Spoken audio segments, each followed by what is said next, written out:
किसी दल को कैसे मिलता है राष्ट्रीय या क्षेत्रीय पार्टी का दर्जा? राष्ट्रीय या क्षेत्रीय पार्टी का दर्जा मिलने के नियम क्या हैं? देश में इस वक्त लोकसभा चुनाव का शोर है। चुनाव के इस मौसम में न सिर्फ नेताओं के बल्कि आम आदमी के जहन में भी कई सवाल होते हैं। ऐसा ही एक सवाल पार्टियों से जुड़ा हुआ है कि आखिर कैसे कोई पार्टी राष्ट्रीय स्तर की पार्टी का दर्जा पाती है और कैसे कोई क्षेत्रीय पार्टियां बनती हैं।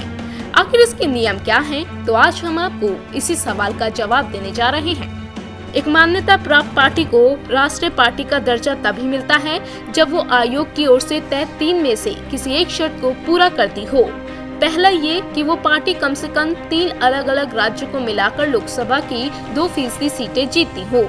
दूसरी शर्त ये है कि अगर कोई भी पार्टी 4 लोकसभा सीटों के अलावा लोकसभा या विधानसभा चुनाव में 4 राज्यों में 6% वोट पाती है तो भी उसे राष्ट्रीय पार्टी का दर्जा मिल सकता है।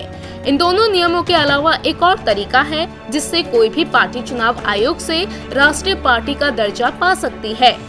इसके लिए उसे 4 या 4 से अधिक राज्यों में क्षेत्रीय पार्टियों का दर्जा प्राप्त होना जरूरी होता है। किसी राजनीतिक दल को किसी राज्य में मान्यता प्राप्त राजनीतिक दल तभी माना जाएगा अगर वो आयोग की 3 में से किसी एक शर्त को पूरी करती हो।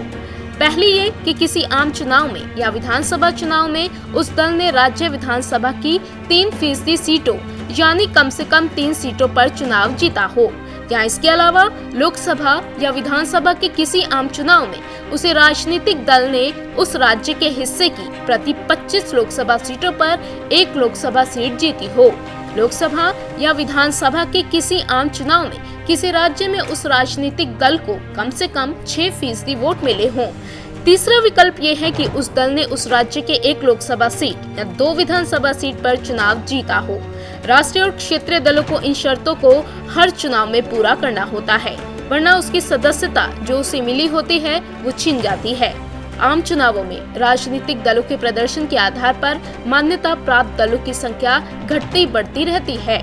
फिलहाल चुनाव आयोग की लिस्ट में राष्ट्रीय पार्टियों की संख्या 6 जबकि क्षेत्रीय दलों की संख्या 58 है। India news Bharat report.